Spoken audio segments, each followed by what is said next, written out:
Bonjour et bienvenue sur la chaîne Colidé TV pour cette nouvelle édition du journal d'Ethics Group. Sans plus attendre, retrouvons les titres de ce journal.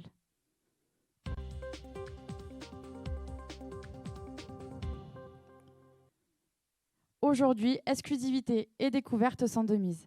Tout d'abord, nous découvrirons en avant-première le nouveau site d'Ethics Group et son offre Ethics One, qui s'oriente de plus en plus vers l'économie collaborative. Enfin, nous découvrirons les nouveautés Colidé et ses petites astuces pour mieux les appréhender.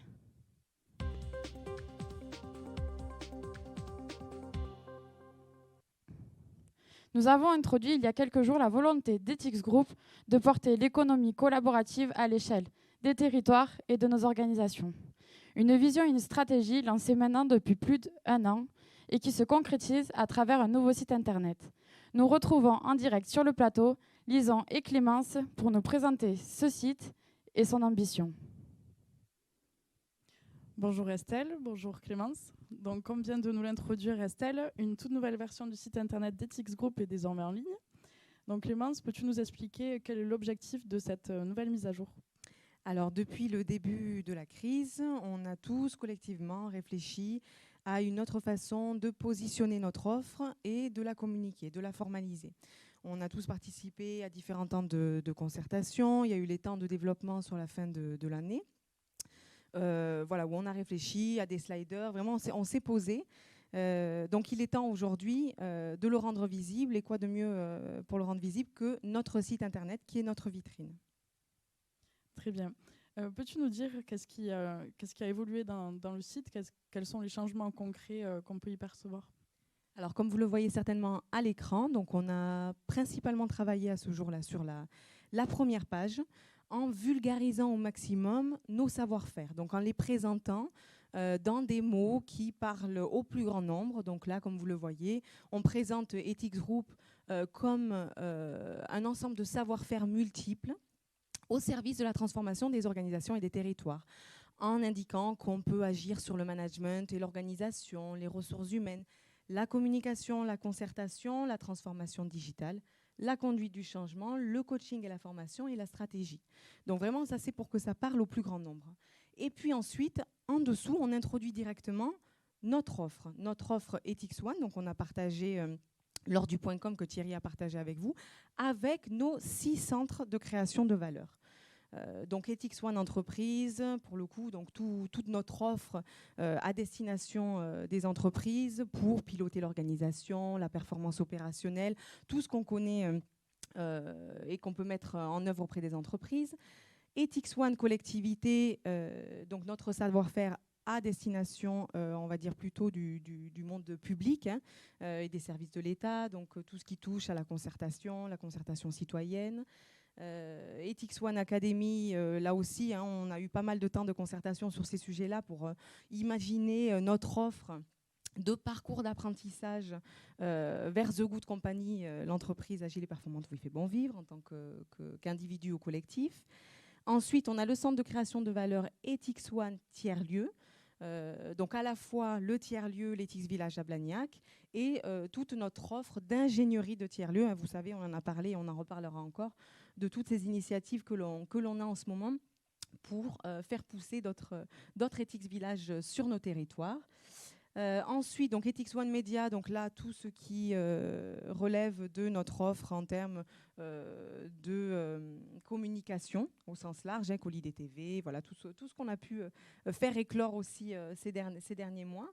Et enfin, Ethics One Digital avec notre offre de digitalisation, solutions numériques que l'on connaît tous avec Colidé, la suite, la box, etc. Donc voilà l'intention de cette première page, présenter notre offre. Et enfin, en bas de page, on a une introduction vers l'économie collaborative et cette communauté à la fois de partenaires et de clients avec lesquels on travaille et avec lesquels on est en réseau. Et puis l'introduction aussi donc des missions sociales et environnementales sur lesquelles on œuvre de par notre statut, bien sûr, d'entreprise à mission. Super, je te remercie Clémence pour cette présentation complète de notre nouveau site internet. Peux-tu finalement nous expliquer comment nous, Tixi, allons-nous pouvoir le porter? Déjà, plongeons-nous tous dans ce site qui est en ligne. Allons voir les éléments de langage utilisés. Approprions-nous justement ces façons de présenter notre offre qui nous sommes. On peut aussi se tester à le présenter à notre entourage. Allons-y, ça peut être un bon moyen aussi de se l'approprier. Et puis certainement, on aura l'occasion d'organiser peut-être des sessions pour se challenger, pour pitcher un petit peu les offres, se faire un petit parcours à l'intérieur du site, justement pour se mettre en situation de porter ce qu'on est et ce qu'on offre. Tout à fait. Merci Clémence. Nous vous invitons donc tous à aller voir notre nouveau site internet dès aujourd'hui. Merci Lisan, merci Clémence pour cette belle vision d'Ethics One qui va sans nul doute nous permettre d'élargir notre communauté. Sans plus attendre, nous allons retrouver un outil phare de l'offre Ethics One Digital, Colidé. Grégoire nous présente en direct ses nouvelles fonctionnalités et nous donne quelques petites astuces pour bien le prendre en main.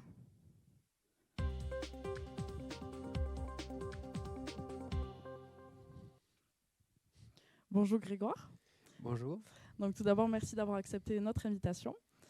Donc avant d'introduire les nouvelles fonctionnalités récemment développées sur Colidé, peux-tu peut-être dans un premier temps nous remettre dans le contexte en nous présentant ta mission, ton rôle chez Ethics Group? Donc notre rôle à Marie et à moi-même chez Ethics Group, c'est de travailler sur tous les aspects langagiers présents sur Colidé. Donc notamment pour aider les co-leaders et les animateurs d'espace à analyser et restituer les consultations. Et puis, dans une stratégie à plus long terme, pour aider à créer des liens entre les co-leaders, entre eux. Très bien, merci pour cette présentation. Je crois que tu as donc quelque chose à nous présenter aujourd'hui. Oui, donc on vous a préparé quelques tutoriels. Un premier, en fait, sur l'analyse et l'exploration des contextes. Le mieux, c'est tout de suite de voir la vidéo. Donc, je vais vous présenter un des nouveaux outils apparus récemment au sein de la page Analyser. Cet outil, c'est l'exploration des contextes. Nous allons voir qu'il y a 3 points d'entrée pour l'exploration des contextes et le point d'entrée le plus facile est celui du nuage des mots. Le nuage des mots présente pour chaque espace les mots les plus importants par ordre de taille. Nous voyons ici celui de l'espace citoyen mondovillois, où apparaît nettement jeunes, créés, citoyens, mairie, parents, communes. Si je veux maintenant explorer l'utilisation de jeunes dans cette consultation, je clique sur le mot jeune. Je suis passé donc maintenant dans l'onglet contexte et un espace de recherche jeune s'est ouvert. Celui-ci était construit avec toutes les participations qui contiennent le mot jeune. Il y en a 44. Quelles sont les informations que les contextes nous proposent? Tout d'abord, un autre nuage de mots, mais cette fois calculé sur ces participations. Mais une deuxième information apparaît en dessous, ce qu'on appelle un concordancier. Un concordancier, c'est cette présentation des participations centrée autour du mot recherché et qui nous permet de voir les contextes droit et gauche, une dizaine de mots autour, pour pouvoir comprendre l'usage qui est fait de jeunes dans cette concertation. En regardant rapidement, on voit par exemple que les premières désignent jeunes comme groupe de personnes et des propositions ciblées pour ces jeunes. Pour les jeunes, on le retrouve fréquemment. On observe aussi d'autres usages de jeunes comme adjectifs, comme dans jeunes bébés, jeunes parents, jeunes associations. Les différents usages apparaissent tous ensemble. En plus de nous permettre de voir le contexte proche du mot jeune, le concordancier nous permet de voir aussi la participation dans son intégralité. Il suffit pour cela de cliquer sur les 3 petits points pour les faire apparaître et disparaître. Il est également possible de cliquer sur le mot central pour avoir le même effet. Supposons maintenant que je veuille affiner ma recherche et ne pas me concentrer seulement sur les participations contenant jeunes, mais voulant aussi les participations qui contiennent également créer. C'est possible en cliquant sur le nuage de mots. Donc on a un deuxième onglet contexte qui s'est ouvert, et cette fois, la sélection s'est faite sur les participations contenant à la fois jeunes et créer. Il n'y en a plus que 9. On a toujours, dans ce cas-là, le nuage de mots et 2 concordanciers, le premier centré sur jeune, le deuxième centré sur créer. On voit facilement que créer apparaît en début de phrase. Il est possible tout à fait de continuer ce même type d'exploration. Si je clique sur un troisième mot, j'ai cette fois une sélection de participation où les 3 mots apparaissent, et donc 3 concordanciers.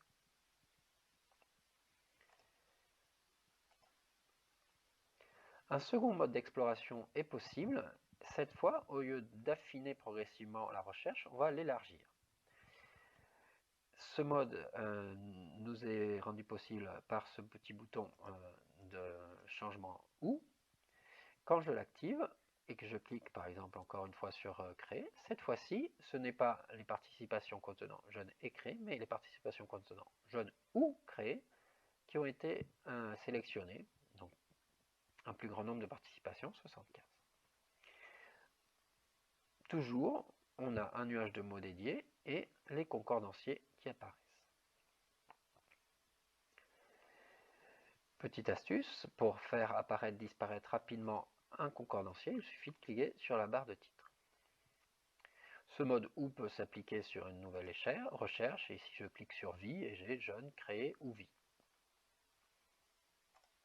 Avec toujours 3 concordanciers.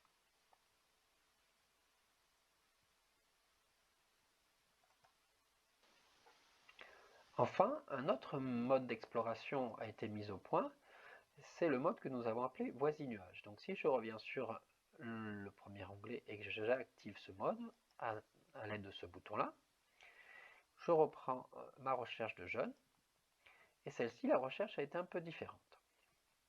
Contrairement à la première fois, je n'ai pas cherché uniquement les mots jeunes, mais aussi quelques-uns de ces voisins sémantiques. Ces voisins ont été identifiés au sein des participations de l'espace. Ici, la sélection s'est faite sur adolescentes, collégiens, écoliers, adultes. Donc, par rapport à la première fois où j'avais que 44 participations contenant uniquement jeunes, ici j'en ai une cinquantaine, quelques-unes de plus, contenant ces nouveaux mots. Toujours apparaît un nuage de mots et ensuite des concordanciers, celui centré sur jeunes, puis sur chacun des mots associés, adolescents, collégiens, écoliers, adultes.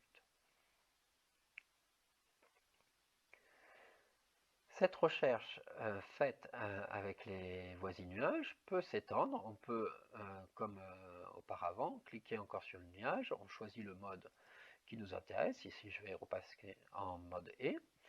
Je vais cliquer sur un autre mot et j'ai une recherche qui inclut à la fois jeunes et ses quelques voisins et parents et ses quelques voisins. On a alors donc 2 groupes de concordanciers, le premier autour de jeunes et le deuxième autour de parents et enfants. Là encore, on peut afficher et masquer tout un groupe en cliquant sur la barre de titre. Nous avons donc vu les différentes possibilités d'exploration des contextes, à la fois le mode et le mode OU, les voisins-nuages. Nous allons maintenant voir d'autres points d'entrée pour cette exploration. Merci Grégoire pour ce tuto.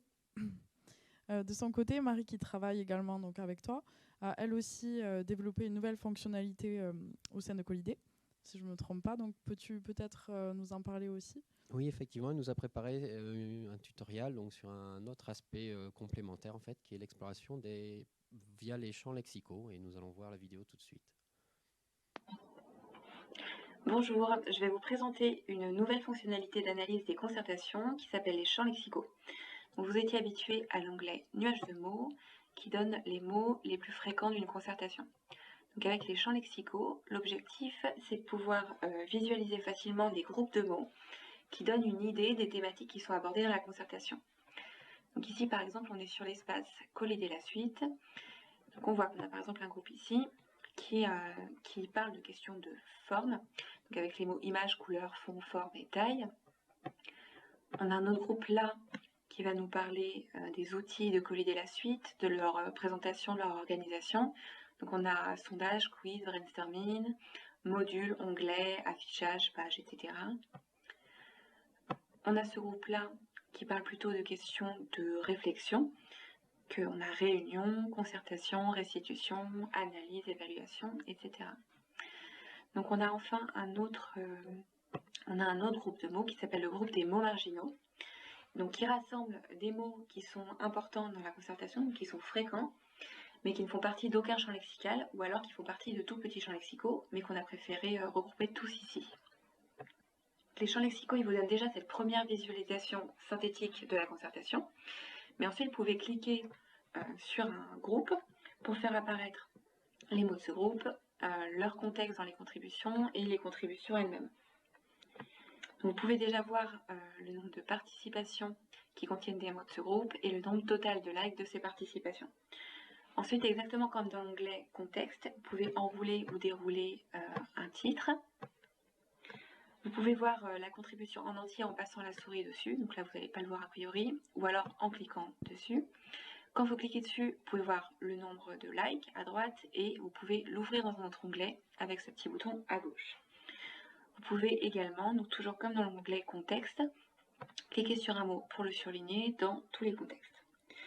Donc avec les champs lexicaux, vous avez également la possibilité de chercher les contributions qui contiennent au moins l'un des mots d'un groupe et au moins l'un des mots d'un ou plusieurs autres groupes. Donc pour ça, vous sélectionnez simplement les groupes que vous voulez voir.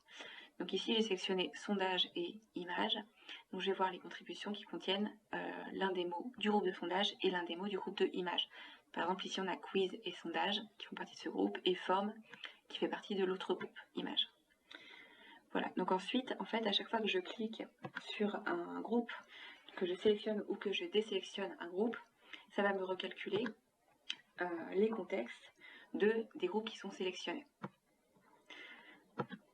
Voilà, donc si j'ai sélectionné un peu trop de choses, je peux cliquer à côté pour tout désélectionner. Et si j'ai un peu trop d'onglets d'ouvert, je peux tout fermer avec ce bouton. Voilà, donc c'est tout pour ce tutoriel. Si vous avez des questions ou des suggestions, n'hésitez pas à nous les partager. On remercie donc Marie qui n'a malheureusement pas pu être présente aujourd'hui. Grégoire, j'ose imaginer que vous avez encore d'autres surprises à nous réserver. Vous avez peut-être donc d'autres projets en préparation? Oui, alors donc dans les fonctionnalités qui vont bientôt arriver, c'est déjà la possibilité de travailler sur l'anglais. Donc pour l'instant, on n'utilisait que des modèles basés sur le français, donc on pourra pour un espace travailler sur de l'anglais. Et après, donc il faudra attendre un peu plus longtemps. Marie travaille beaucoup actuellement sur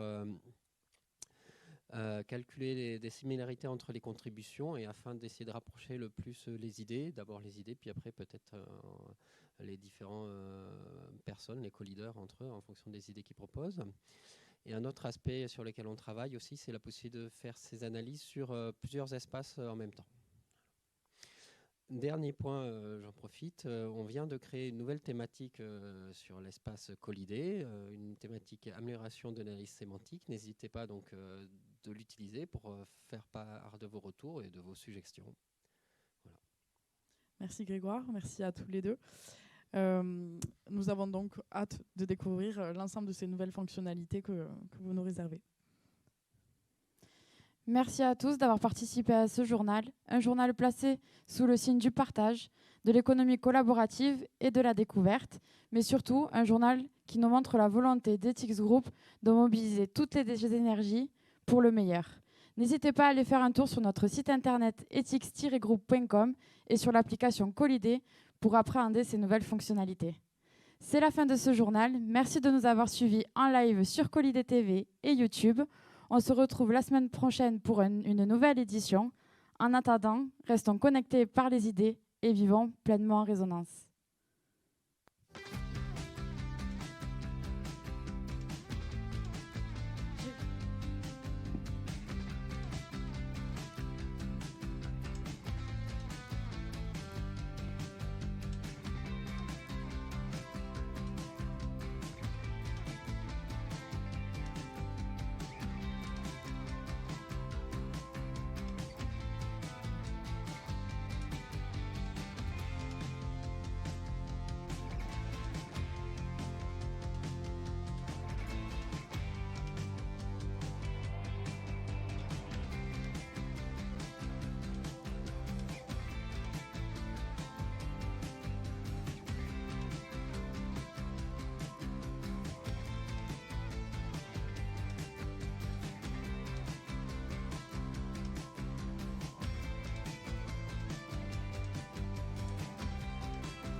Et donc, moi, ce que je vous invite à faire pour 2021, c'est entrer en résonance avec soi, avec les autres, avec le monde, avec la nature.